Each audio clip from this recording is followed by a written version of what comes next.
Yep, there So you go.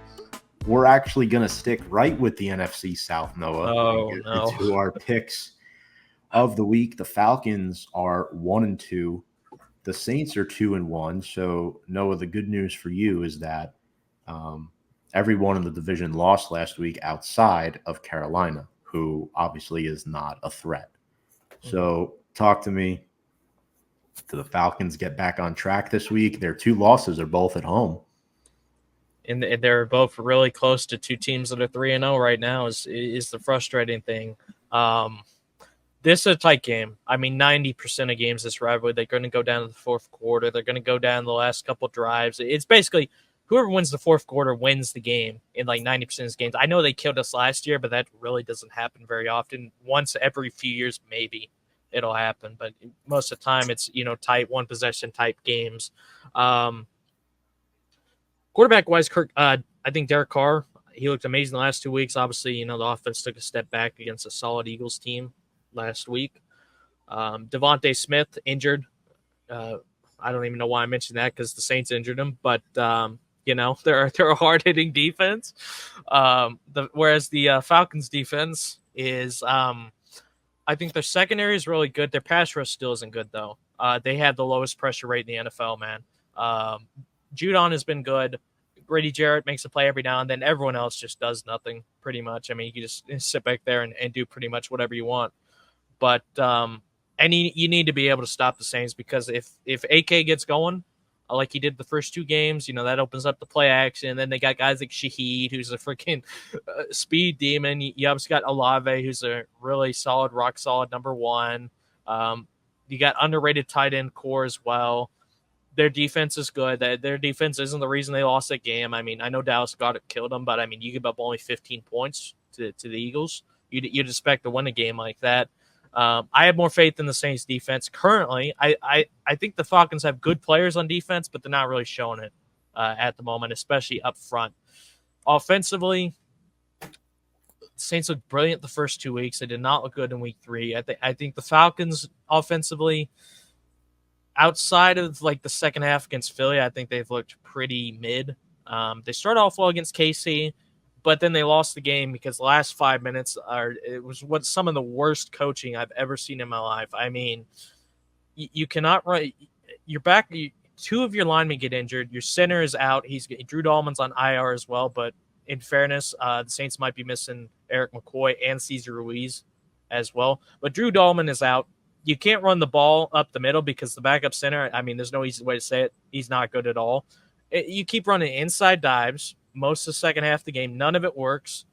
You on the last drive of the game, Tom, they're trying to drive. They get down, pretty deep. Raheem Moore starts calling timeouts when they should be trying to kill the clock and score with 5 seconds left. He calls timeouts.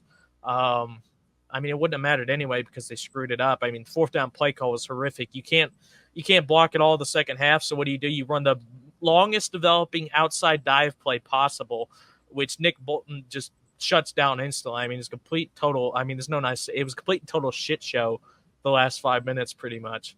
But and I don't even want to mention the refs. I mean, I thought the refs were terrible, but that's no excuse. I think they should have won the game anyway. Oh, another thing I mentioned, 4th and 5, next to last drive. Instead of kicking a field goal to make it a 2-point game, you only would have needed a field goal in the last drive to win it. What do? They go for it, and they fail. So, yeah, I need to see a lot more from Zach Robinson in this game, man. I thought that was a big pickup for them. Kind of like Clint Kubiak for the Saints. He hasn't really shown it to me so far, though. So, I mean, I know it's in Atlanta. Let's be honest. Atlanta does not have a home field advantage. They have the most fair weather fan base I've ever seen in my life. I mean, week 1 against the Steelers was basically a Steelers home game. So, Oh my God. I'm sorry, man. I love this team to death, but I got to be honest. I mean, I guess I'll go with the Saints just because, funny enough, in this rivalry, it always seems like the home team loses, like more often than not. Like we usually win in New Orleans, and they usually win in Atlanta. So give me the Saints to win this one. Score, like, I don't know, like 24-23, something like that. Mid-20s, low to mid-20s for both. All right, Jason, you're up here. NFC South battle. Who's taking it? So I was listening to what Noah said because he is a diehard fan, but I don't know, like something about this matchup, like it doesn't. So what I'm thinking about is the Falcons beat the Eagles and the Eagles beat the Saints. So in my head, I'm trying to think, all right, like how did they match up? Where were the problems for each team? And if let me just throw this out there, I think like in all of his matchups so far, Kirk Cousins was the dominating quarterback, like by far. I think he was just a better player on the other side of the field. The offense is definitely not the problem. What I want to see for this game is if the Saints, I honestly feel like they have a good shot at winning. If you force Derek Carr to throw the ball, not saying Derek Carr is a bad QB, but if you force him to look for other options besides Kamara, I feel like the Falcons is where you have guys like Jesse Bates and AJ Terrell step up and show who they are. Um, I'm actually gonna go with the Falcons. I mean, it's a home game for them, which, like Noah said, really doesn't mean anything. But No. um, I honestly like them in this matchup. Like I said, I think Kirk Cousins is the better quarterback, which is always going to be the advantage for me. I think the secondary is pretty evenly matched. I'm not gonna lie, but I think I have more trust in the Falcons secondary covering the Saints receivers than I do in the Saints secondary covering the Falcons receivers. And tight end Kyle Pitts, who is moves like a receiver, gets down the field like a receiver, and pretty decent blocking. And obviously Bijan Robinson, one of the most dynamic running backs we've seen in a minute. Yeah, I'm gonna go with the Falcons on this one. I actually think they could come away with this. Mm, I think it's gonna be an offensive battle. So let me go 24-21. I say the Falcons went on a field goal. Man, I will say, sorry, I just want to jump in before Tom. I hope you're right, Jason, but I got to be in all the shows I've been on with you. I feel like every time you pick the Falcons to win, they lose. So I don't know, man. I don't know. We'll see. I think they got like a genuine shot. They don't look bad. I'm They not. do. I think they should have won the KC game. If I'm being honest with you. Yeah, they have a shot. It's just, I mean, we'll see. Look at this, Noah. What do you I think? I hope so, man. I don't know. Like, I think it comes down to Kirk. Kirk still does not look 100%. I mean, that Achilles, he suffered it like 2 months after Aaron Rodgers did. And, Aaron Rodgers didn't start the season off on fire. He took him into kind of week 3 to kind of get it going. So I think, it depends on Kirk as well because the healthier he gets, I think it opens up our offense. We've been running a lot of pistol formation because, they don't want to use any play action or rollouts. I think Kirk is good. I think if they're both healthy, I would definitely take Kirk over Derek Carr. But Derek Carr has looked really good this season, and Kirk is kind of, obviously not 100%. So I hope so. I don't know, though, because I think the Saints defense is solid. Another thing I just want to throw in real quick: the Falcons do have this reputation of like their rep for the past few years. If I'm being honest, it wasn't the best. But just look at the teams that they're competed with. The Super Bowl champions, the Eagles, were in the Super Bowl a minute ago, and the Falcons are right there in the game with them. I honestly think like they're one of those teams we don't see it yet, but like rather than looking at it as they could win this game, we're gonna start looking at them as they should win this game. I think they're that good of a team. They just got to figure it out. You know what I'm saying? Mm-hmm. Yeah, look, the Falcons are the best team in this division. For Um, sure. it's close between them and Tampa. I think the Saints were a feel-good story for the first 2 weeks, but I think they're crashing back down to reality here. Zach, to answer this question, yeah, look, I think Kirk is getting a lot more comfortable with Darnell Mooney out there. They've developed some good chemistry the first few weeks. We're finally seeing Kyle Pitts get the football. I would like to see them use Bijan a little more, but Noah could probably tell you why. Based off the way the games have gone the last several weeks, the Falcons have had to throw the football in some key situations. And I think you're looking at Drake London and Darnell Mooney as two studs. And Ray McLeod, if he's still available on waivers, you should stay up till 4 a.m. and decide why not to grab him on your waiver wire. But in all seriousness, Zach, I think the Falcons are in a really good spot heading into this game this week. For me, it's something that Noah mentioned before. Caleb McGarry and Drew Dahlman are both down with injuries, right? Can the Saints exploit that? Brian Breesy, DT, for the Saints, 3 sacks on the season already. I'm also looking at Carl Granderson, Alante Taylor possibly being matched up against Drake London. So I think if you're going to fade a receiver this week for the Falcons, it's Drake London. Because I just think you're going to see a lot of Pitts and Mooney over the middle of the field. At least that's my opinion. I like Atlanta to win the game by a field goal. I think Carr plays better, but I think Cousins really is starting to get this team in the right direction. Next up, we go from the south to the north. The Minnesota Vikings are 3-0.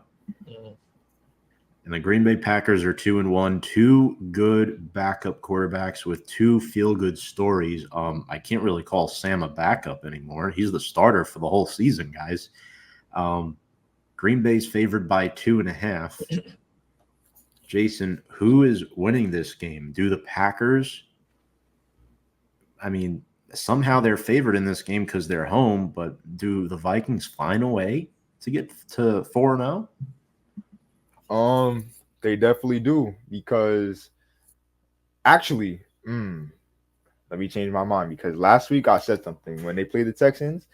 I said 99% of me wants to pick the Texans, but 1% of me is going to choose the Vikings because of 2 words: Justin Jefferson.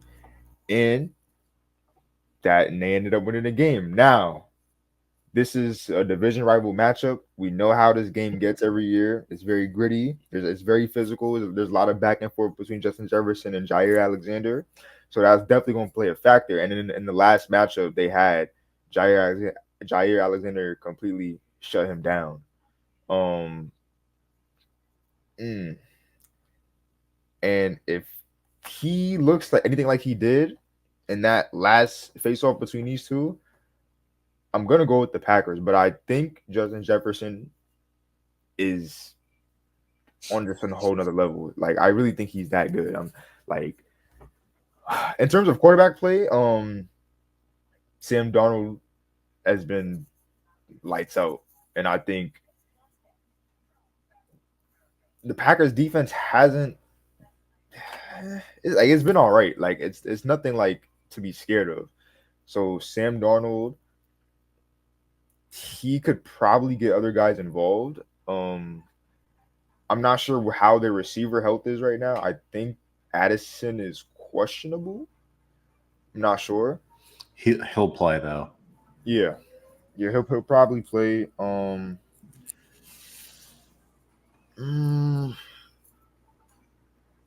not sure like how often Aaron Jones' number is being called. I know he's been he's been a part of the offense, but he doesn't look like anything he'd look like back when he was with Green Bay. Like he kind of looks like he took a decline a little bit. I don't know if that's just because of the system that they're in, but he doesn't look like his old self.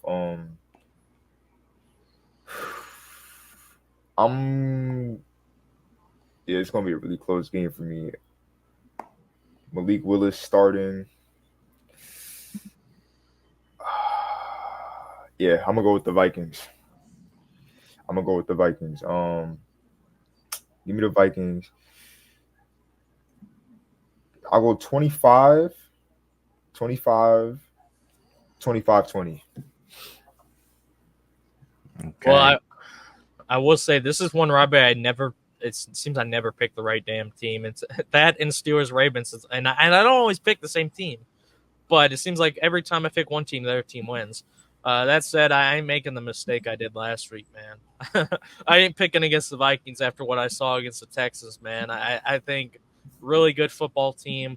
Malik Willis has looked good, but again, I mean, he's an unproven like Sam Darnold. I know I saw a comment actually from Zach, about Sam Darnold hitting that wall. Could Malik Willis hit a wall as well? Because this is his 3rd game starting, and this Packers defense ain't playing the Colts and Titans again, 2 offenses that look, for the most part, completely dysfunctional.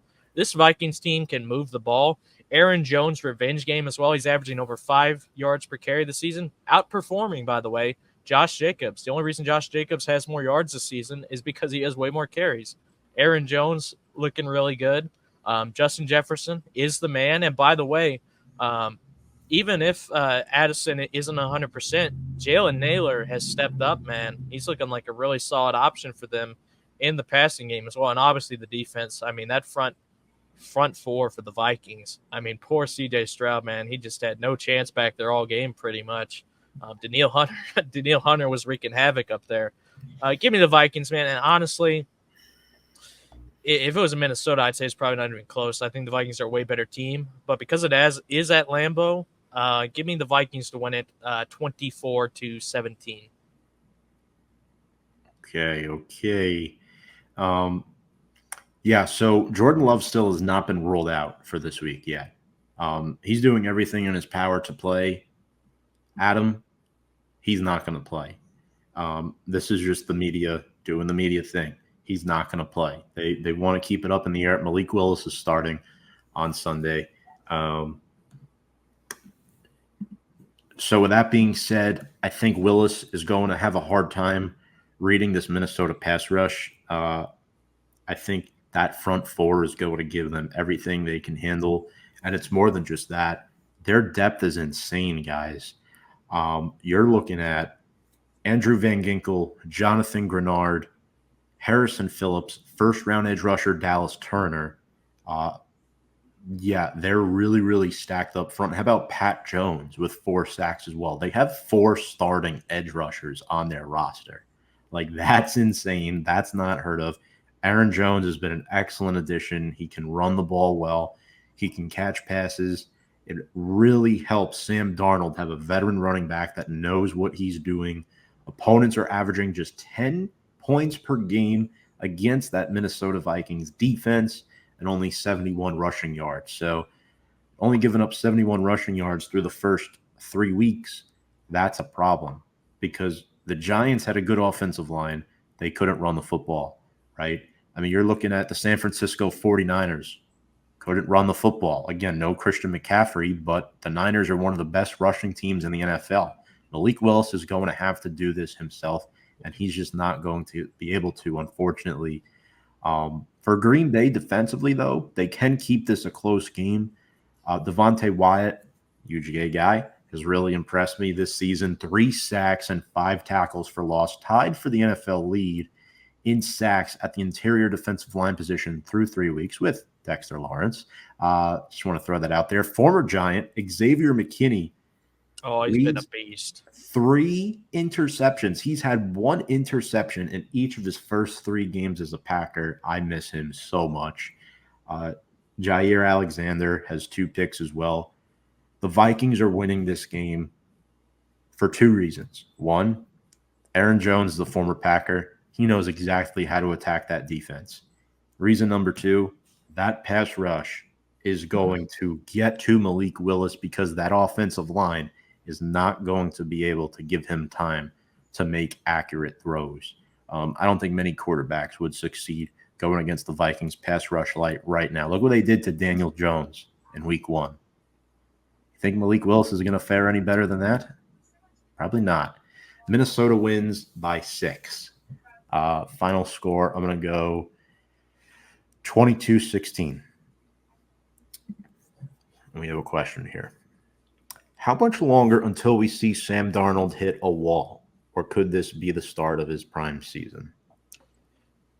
It is tough to say because this is his first season starting in years, right?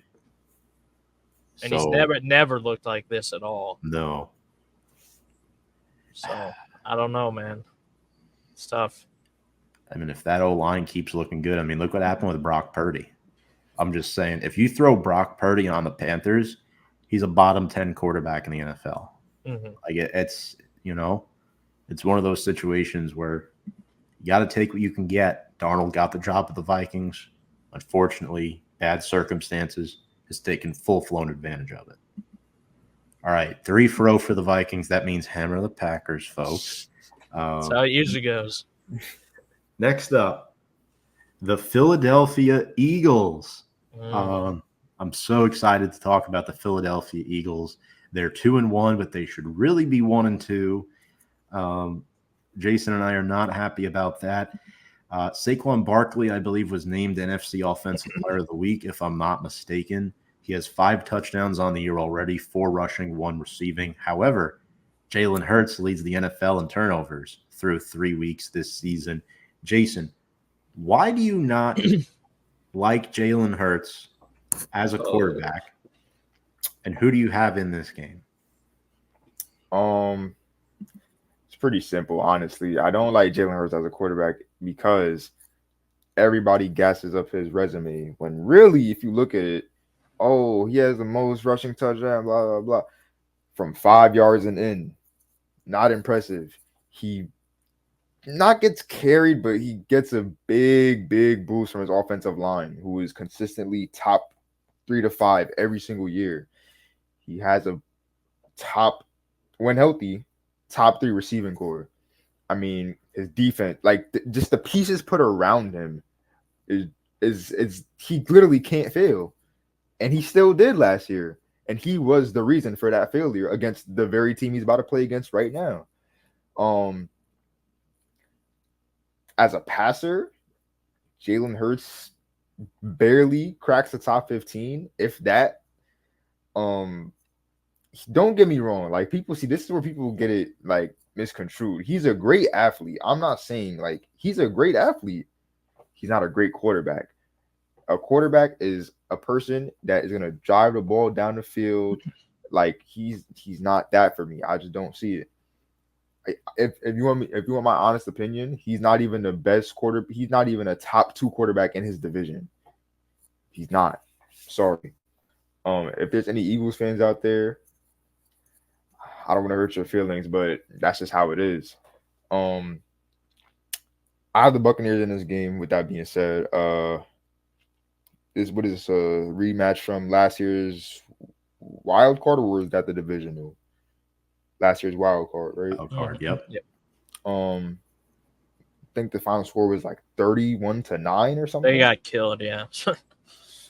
And I think last year they had the better roster, if I'm not mistaken. They lost Kelsey. They lost did they lose Hassan Reddick? Yeah, because he's On the Jets. holding out for the Jets. On the Jets. If there was a time for like, they just have like this all-star roster, and then Jalen Hurts takes all the credit when they win. I don't like it. I want the Buccaneers to annihilate them this game. I'm gonna go blatantly unrealistic with this game, but I hope this is what the final result is. Baker Mayfield, by the way, I think has kind of hit a revive button on his career. He's slowly entering like into my top quarterbacks because just of what he's done, and just like kind of the way he was just thrown into a system he didn't know, took them one game away from the NFC Championship, and then back he's back this season. He still looks good. Now same could be said for Baker. He does have some pretty complimentary receivers and Mike Evans, Chris Godwin, but the difference between Baker Mayfield and Jalen Hurts is Baker Mayfield, he makes it easy for his receivers. You know what I'm saying? He has pretty good ball placement, and he's a good leader. I feel like he gets his team ramped up when they need to be. Yeah, give me the Buccaneers in this one. I feel like this is kind of gonna be similar to that Atlanta game, because I think Kirk was flawless in that second half. He just picked that secondary apart, if I'm being honest with you. And I think Baker is capable of doing the same thing. They're at home. Tampa Bay has a pretty good fan base, and they want to do them even worse than they did last year. So, give me Tampa Bay. I'm gonna go unrealistic here. Give me Tampa Bay 28-14. You know, if you asked me this 2 days ago, I was probably going to pick the Eagles. But honestly, the more I think about it, I think I'm going to pick the Bucks, just because the Eagles have banged up offense, man. I mean, Devontae Smith and AJ Brown, both questionable for this game, and Devontae got killed in the Saints game. But in my opinion, the Eagles' most important offensive player as well is injured, and that's Lane Johnson at right tackle. In my opinion, when he's healthy, he's top 3 easy right tackle, and he's not going to be 100% either. And Jalen Hurts has struggled, man. 3 touchdown passes this season to 4 interceptions. The defense looked good against the Saints, but they've also shown they can have a meltdown like they did against the Falcons. And the Bucs are a team that, statistically, if you look at them, they don't look that impressive. They're 23rd in pass yards this season per game and 27th in rushing yards. But I don't think it tells the whole story, because the past 2 weeks, man, this Bucky Irving out of Oregon has gotten it going. Baker Mayfield completing 75% of his passes. I think they just had, one of those games against the Broncos where just absolutely nothing went right. I mean, it happens. Like, I don't think it's a trend or anything. I think they have a good team. Chris Godwin and Mike Evans, one of the best 1-2 punches at wide receiver in all of football. And defensively, they give up a ton of yards. They're like bottom 10, I think, in pretty much every category. But what they do is they bend, but they don't break. That's basically the only reason they won the Lions game, because they gave up almost 500 yards, those guys. But they can force turnovers. They can hold you to 3. And their biggest weakness, in my opinion, is their pass defense. But like we've said, Jalen Hurts does not look good throwing the ball this season. So, and they're at home, which, it's not like you're going to an incredible home field advantage, but it's decent at Raymond James Stadium. They got a big fan base. So, give me the Bucs to win this game. I think it might be a bit more of a defensive game than people expect.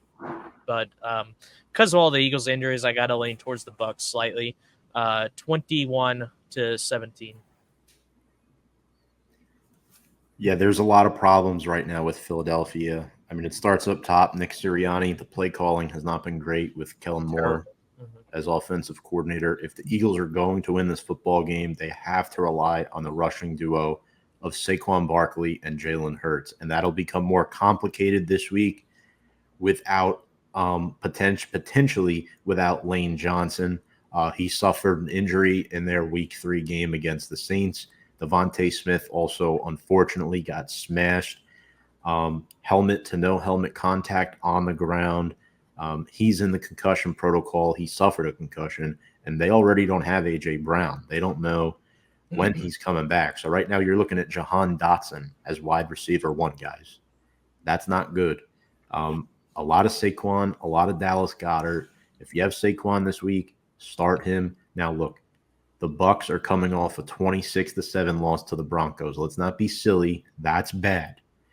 But I think it was a fluke. The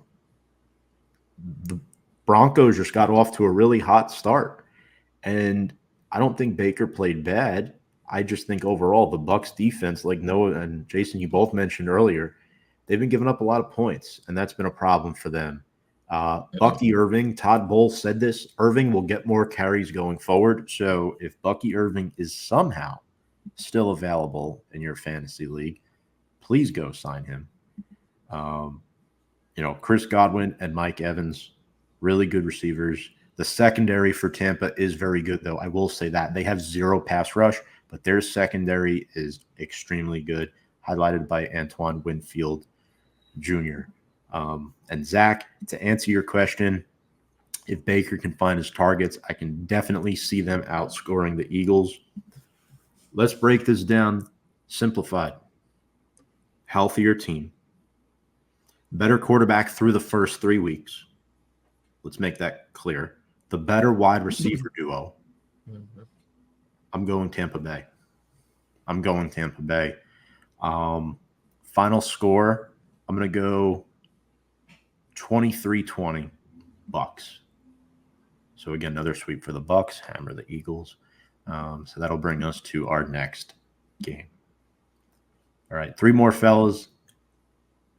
Chiefs at the Chargers with Justin Herbert's availability hanging in the balance for this week. They don't know if he's going to play. Major red flag. I think we're up to you, Noah. We'll start with you on this one. Who's winning this game? Do the Chiefs go to 4-0? Because I'll be honest with you, if Justin Herbert's playing, there's a conversation to be had about this game. I don't know. I honestly, I don't think Justin Herbert's 100%. I personally don't think they should have played him against the Steelers. He did not look right at all that game, and he got injured again in that game. He had to leave, and Taylor Heineke came in, and the offense still did nothing. The Chiefs, I've personally not been very impressed with. I think they've had 3 games that were all, coin flip games pretty much against the Ravens, Bengals, and Falcons. And they just happen to win all of them because, they are a very good team. But if Justin Herbert was 100%, I would probably pick the Chargers. But his status is totally up in the air for me right now. And the Chiefs are still, I don't think they're not firing in all cylinders at all. For the Chargers to win this game, they need to get the run game going again. That's a big part of the reason they were so good the first 2 weeks. And either Justin Herbert is fine and he plays well, and Bosa's might be out as well, like Mikey says. But either Herbert is recovered well and he does great, or Taylor Heineke starts and he has one of those worldy games that backups have every now and then. But I can't pick the Chargers. I want to pick them, but because Herbert's status is so up in the air and the Chiefs are still not, firing on all cylinders, they got to get it going at some point. They always do. I got to pick the Chiefs, man. 24-20. All right, J2 Shifty, you're up. All right, so guys, I just want to mention the Chargers haven't beat the Chiefs since September in 2021. That's like 3 years we're talking about of just pure dominance. In which you can't really say anything about because the Chiefs have been on top of that division for that long. Again, this really for me, it's not really a like I think if Herbert was healthy or not, my result doesn't change. I just think this is one of those games where, all right, the Chiefs are 3-0, but it's been a shaky, like unconvincing 3-0. Like, is this the game where they get exposed? I was thinking that, but at the same time, I just don't know if the Chargers are the team to do that. I'm gonna go with the Chiefs, but I'm gonna go with the Chiefs, but I wouldn't be surprised if this is the game they lose because we just haven't seen the Kansas City Chiefs show up to play yet. I feel like they're still on their Super Bowl cruise. They haven't showed up to Arrowhead to play a game yet. Travis Kelce hasn't really gotten involved yet. Pacheco's hurt. The run game wasn't really established against Atlanta like we saw. Rashid Rice, if you ask me, really carried that offense last game, and like we said, they just got away with one. They're facing up against banged up Chargers defense, so that's something to look at. Yeah, like no part of me could just give it to the Chargers. They don't. They got Herbert in question. They got Bosa out. And this is they've been running the ball really well, but then again, you're going up against a Chiefs team which defends the run really well. They got guys like Chris Jones, Nick Bolton, George Karlaftis, Drew Tranquil, the young guy, I forgot his name. His first name. His last name is Chanel, I think, or Chanel, something like that. Leo Chanel. He's been impressive in the first 3 games. So we're looking at top 5, top 10 run defending team, which I think they're going to be a little bit more disciplined. Yeah, I'm gonna go with the Chiefs. Again, wouldn't be shocked though if this is the game they lose, but nothing just tells me the Chargers are gonna win this game. Give me the Chiefs. Give me the Chiefs. Give me the Chiefs in overtime. 28-21 in overtime. Yeah, so the X-rays on Herbert's ankle were negative, but it's going to be a stretch for him to play. I'm not going to sit here and say I know he's going to be out like Jordan Love. He has a little bit more of a chance than a guy like Love. Dobbins is the bell cow in the backfield, 7.4 yards per carry. He's been really good this season, and that's the identity of Jim Harbaugh's offense. They are going to run the football up the gut. Their wide receivers are still solid and young despite losing what they did last year. They replaced Keenan Allen and Mike Williams in the draft. Last year they drafted Quentin Johnston, and this year they drafted Ladd McConkey. Noah can tell you all about Ladd McConkey on a future show, I'm sure. But, yeah, it's going to be – there you go, UGA champions, which, by the way, the Mets can never beat the Braves in Atlanta. I don't know what it is, man. I don't want to get into that, but I keep getting updates about the score. It's not pretty right now. It sucks. Anyway, yeah, look, Patrick Mahomes has not looked spectacular, but part of it too, Pacheco's been out, right? Edwards-Helaire has been out. So Carson Steele is your running back one. Carson Steele is supposed to be an NFL fullback. Rashee Rice is carrying. Zach brings up a good comment here about Travis Kelce. Yeah, he's been getting double teamed. They know, you want to get Mahomes to target other guys, right? Rashee Rice has been the beneficiary, Zach, of Kelce's targets. That's where I'd say about half of Kelce's targets are going. Some of them are going to Rice. Others are going in other certain places. And the average depth of target for Kelce is not good at all. 8 catches for 69 yards. So he's not getting many first downs when he catches the ball either. But for me, this game is won defensively for Kansas City. I also like Jalen Watson a lot back there in the secondary. They still have a lot of good guys. Trent McDuffie, couple penalties against them last week. And yeah, this is a good point, Michael Bradley. Chiefs just activated Kareem Hunt. We'll see if he takes a step closer to playing this week. So right now you're looking at Carson Steele, Samaje Perine, and potentially Kareem Hunt as well. So I think those are all factors heading into this week. Give me Kansas City. Final score. Chargers defense is banged up. Give me a final score of 31 to 17. I don't know how the Chargers keep it close. I mean, I'm being a little more pessimistic about them than you guys are, but I had to bring it up. That's right. I had to bring it up, Adam. Our Mets, man, and Michael Bradley saying go Bravos. My man. Listen, man, who are you? Kyle Russo? Zach?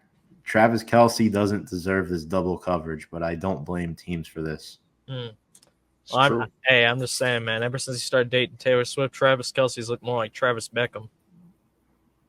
So, let's get it going. You really gave us a low blow right there with that Travis Beckham comment. Travis Beckham, FYI, caught a touchdown. We're going to go there now. 2011, Green Bay Packers, Giants are 6-6. Packers undefeated. Strike first, baby. Regular season, we didn't win that game, but that catch set the tone. Giants offense got a little confident. Even though they didn't win that game, that turned the season around, and they took that into the postseason. I believe that was their last loss, or second to last loss of 2011. Because they went 9-7. Wasn't a game like 45-38 as well, or something like that? Something like that. So how do you like me now, Travis Beckham? My ass. All right. So sweep for Kansas City. Let's get to the next game. Finally, Michael, we haven't forgotten about you. You got to save one of the best 2 games of the week for last, in my personal opinion. The Buffalo Bills are 3-0 at the Baltimore Ravens. Josh Allen had an awesome game last night. Lamar Jackson looked very good as well in week number 3. Him and Derrick Henry, that duo is scary in the backfield. Josh Allen also made some interesting comments today. Let's read them. So, Noah, I was talking to you about this. Jason, I don't know if I got a chance to hit you up with this as well. Actually, yes, I did. You did. I did. So, after the team's blowout victory against the Jacksonville Jaguars, that it's nice to have players who don't care about stats or touchdowns, he told reporters. when guys get to buy into this and really understand, like, I may not get the ball 4 or 5 times thrown to me a game, but the 1 or 2 times I do, I'm going to have opportunities to be in the end zone. It's a fun and wonderful thing when you have a bunch of guys that don't care about the stats. They don't care about the touchdowns. Blatant shot at Stephon Diggs, and guys, I love it. I love it. I mean, to be honest with you, I'm starting to think guys like Ken Dorsey, Stephon Diggs might have been holding the Bills back if you think about it now. In hindsight, you got young guys like James Cook, Dalton Kincaid, Keon Coleman, Khalil Shakir. These guys are balling out. And Josh Allen is looking like a top 3 MVP candidate 3 weeks into the season. He's looked that damn good. So your thoughts on these comments?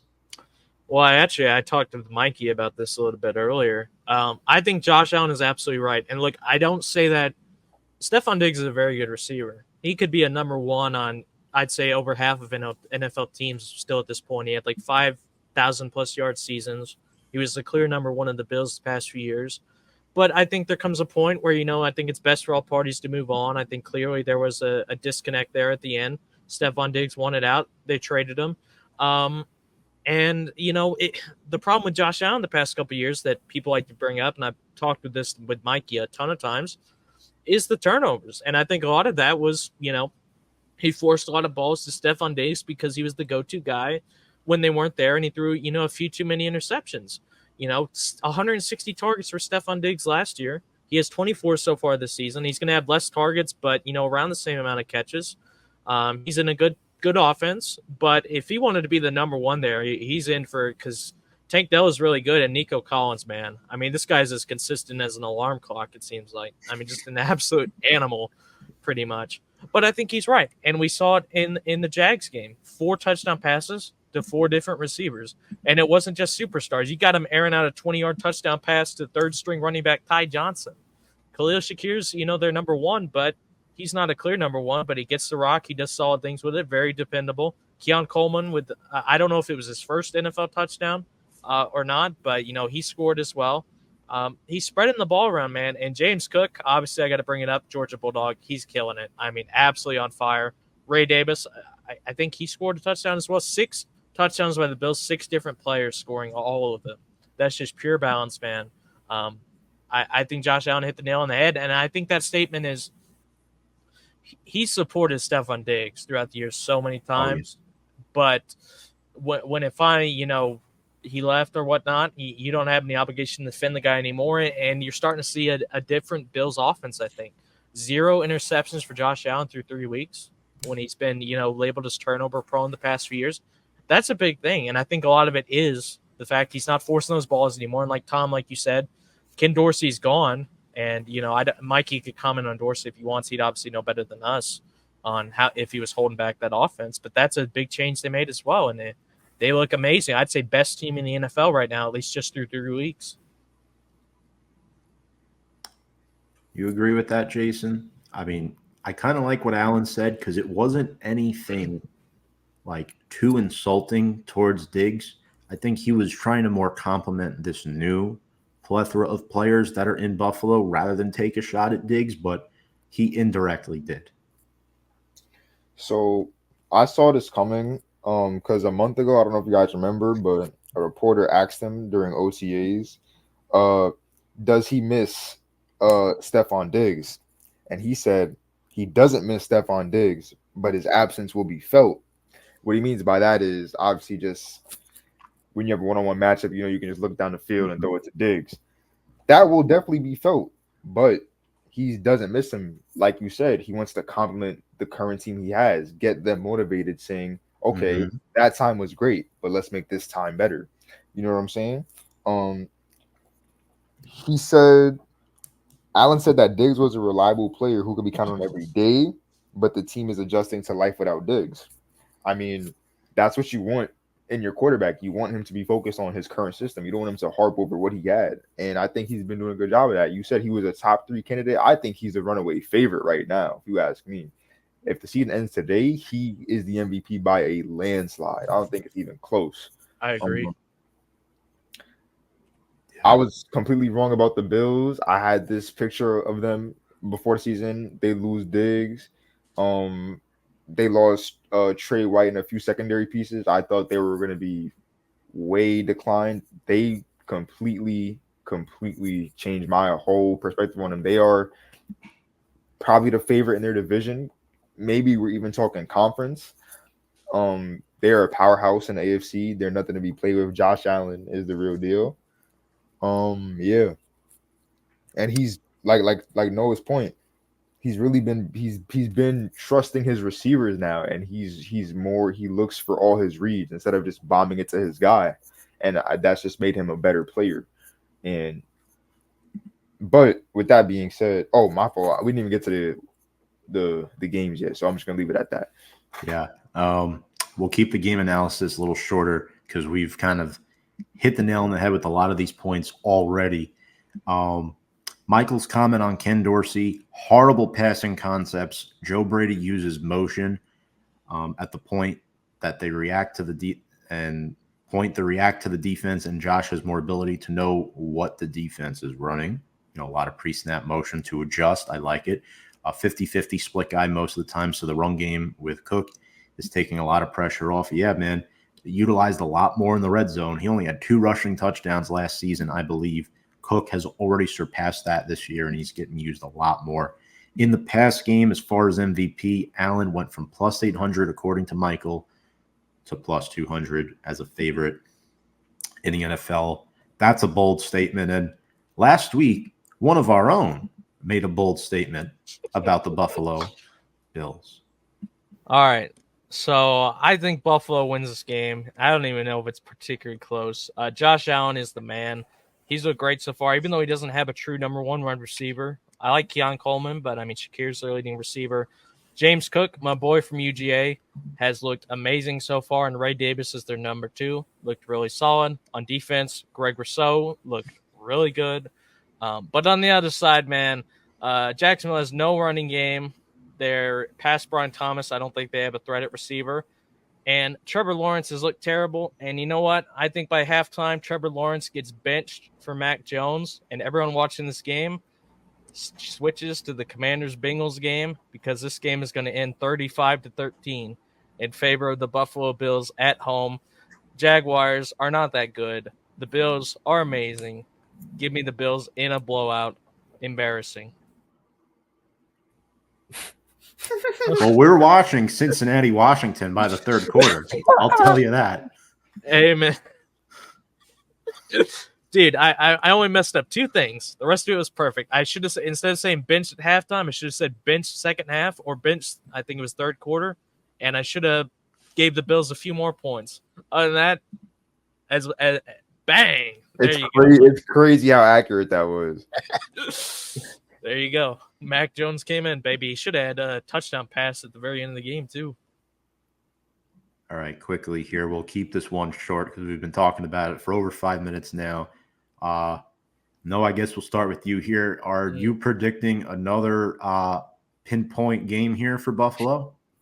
I mean, we'll see. I'm picking Buffalo. I know Mikey will like that. I think it'll be close. The Ravens are a much better team than Jags. And it's at home, whereas, the Bills, I mean, they home cook, man. Bills Mafia, man. But I can't pick the Ravens because the last 2 weeks we've seen they had a disastrous choke against the Raiders, and they almost had another disastrous choke against the Cowboys that luckily Lamar was able to, have a nice appreciate it, Brian. I'll get those to you real soon. But yeah, they almost had another big choke, and the Bills look complete, man. Like we already talked about the offense, but the defense has looked really good too. So give me the, I'll keep it short because we did go long. Give me the Bills to win this game, 28-17. What's up, Brian McCardle? Appreciate you. Bucks fan, you missed our Bucks predictions if you're just tuning in now, but hope you're staying safe down in Florida. I know you guys are getting some bad weather this week. So, but Jason, you're up. I like the Bills in this one, but sorry, Mikey, give me the Ravens. I'm not gonna lie to you. I want to see the Ravens get it together. That's really why I'm picking them. They probably should have been 0-3. I feel like that kind of sold the game for the Cowboys in that last one, but they found a way to get a win.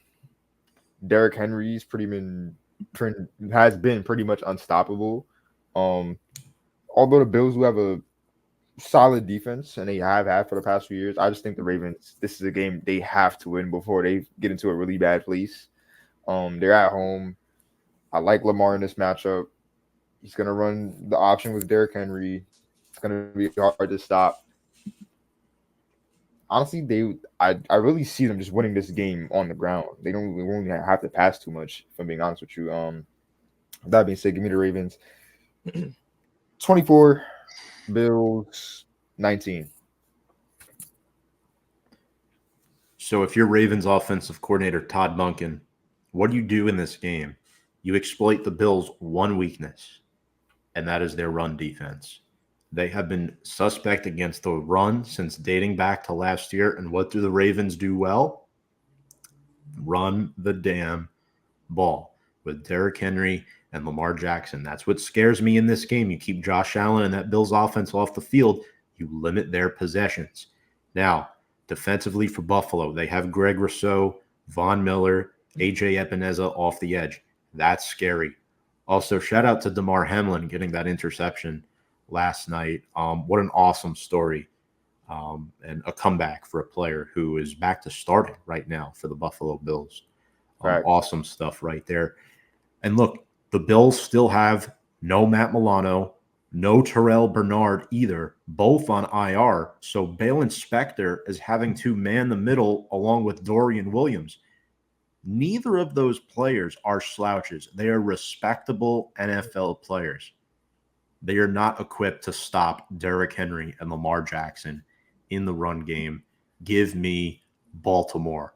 Final score, 27-24. And I said that firmly, too. I was not messing around right there. I was like, damn, I'm confident in this one. I like that. I'm sorry, Michael. I get your back, Mikey, on this one, brother. I got you, man. We are 2-1 against Lamar in regular season. Defensive games usually. Agreed. Don't get me wrong. Bills are a top team in the NFL. They're the best team in the NFL through 3 weeks. But there's just something about this game. I think Baltimore sneaks away with it this week. And I don't think the Bills will let that carry over into week 5 if they do lose this game. They're still going to be fine. They're going to win 13. Minimum, they'll win 13 games this season. They keep trending this way. All right, lastly, final game, one of the Monday Night Football games. I threw this on the card because we've been talking about them throughout the show. The Seattle Seahawks go on the road 3-0 at the Detroit Lions. Jared Goff has not looked good through the first 3 weeks of the season. Detroit is favored by 4. Good running game. David Montgomery went off on Sunday. He was really, really good. Sam Laporta is banged up with an injury. Not good for fantasy owners. If you own Sam Laporta, I hope you snagged likely off waivers in week 1. If not, look for Mike Gesicki off the waiver wire this week. He had a really good game on Monday Night Football. So, Jason, we will start with you. We got. All right. So one thing I want to say is last year, we all knew the Lions had a good team, and they were one of those teams that have been bad in the past, and we're just a game away from making the playoffs. They had that last game against Rodgers' last game as a Packer, where they were treading in the right direction. And then from there, it's kind of been like, all right, this is an underdog team that's really good. Let's see, like everyone was rooting for them. Now it's kind of like they're not an underdog team no more because now they're expected to win. And I feel like even though they're 2-1, just their play has been a little bit disappointing. From a team that last year should have went to the Super Bowl, and now they're looking like, are we still that team, or are we I think, don't get me wrong, the Seahawks have had some pretty weak comp in the first 3 weeks. The Lions, I do think, have the better roster, but I haven't watched too much of either team to really make a take on this, so I'm just gonna go from what I've seen, and that's just Geno Smith, Kenneth Walker the third, the second, third, whatever. DK Mac. I like the Seahawks are 3-0, and they've proven a lot of people wrong. The Lions still got some holes to fill. It's gonna be a close one for me, honestly. I don't watch either of these teams, but just give me the Lions. Hopefully they win this game. The Seahawks, they finally got a real competitive team, and this is where their Cinderella story ends. Give me the Lions. 26-20. Man, this is a tough game because if I'm being honest, I haven't really been impressed with the Lions and the Seahawks. I think have looked really good, but they haven't played an offense with a pulse pretty much. I mean, the Dolphins with Skylar Thompson, and then he got hurt. Tim Boyle came in, I think his name is. Yeah. And then the Patriots, a completely anemic offense. Jacoby Brissett got benched for Drake May in the second half of that game. And the Broncos, who looked good last week, but the first 2 weeks didn't look like anything. Whereas the Lions have played good teams close. The Cardinals might actually be pretty good this year. They've been competitive in every game. They were able to win that one in a tight one, beat the Rams, who are better than their record shows, in a tight one that went to overtime, and they lost to the Bucks, who are another good team. They're at home in this one. Good old Ford Field. I think they have a better roster. I really do. I think they have quarterback advantage. Jared Goff is better than Geno Smith, in my opinion. David Montgomery's been amazing this season, but in fairness, so is Jack Charbonnet, in my opinion. Receivers, one of the most underrated receivers in the NFL, in my opinion, Jackson Smith and Jigba has looked really good to start the season. I think he's actually submitting himself potentially as their number 2 ahead of Tyler Lockett. Mm-hmm. He's looked really rock solid. But then on the other side, you got Amon Ra and Jamison Williams, who are looking incredible. So give me the Lions in a close one. I don't know what the over-under is, but I'm thinking it'll be a more defensive game than people might think, 24-21. Yeah, 2 good defenses heading into this game. You look at the Seahawks, 3 wins, Broncos, Patriots, and the Dolphins with no Tua, obviously. Geno has looked serviceable to start the season. Walker's been out. Charbonnet's been in. He's been playing decent. Smith and Jigba getting more involved in the offense. And defensively, they have nobodies that are playing really, really well. Like, I knew Boyamafe coming out of the draft, but he's been really good. Derrick Hall, linebacker out of Auburn, both of those guys have 3 sacks. They went ahead and they signed Terrell Dotson and Jerome Baker in free agency, and they look really damn good. Corners, Devin Witherspoon and Reek Wallen, they might have St. Brown and Jamison Williams on lockdown this week. You want to talk about a defensive battle? I'd be very, very concerned about starting Jamison Williams in fantasy football this week. Obviously, St. Brown is a must start. Sam Laporta also injured with an ankle injury. His status is in doubt for this week. Noah, to answer the question, the over-under is at 47.5. I feel like that's way too many points. Mm-hmm. I just don't know here. Montgomery and Gibbs run the ball well. The Lions have the better offensive line, the better quarterback. I think they also have the better defense by a hair because of what Aiden Hutchinson has done this season. Kirby Joseph and Brian Branch on that back line, guys. Aiden Hutchinson has 6.5 sacks through 3 games. No sweat. I think Detroit wins. Give me a final score of weird score, 25-18.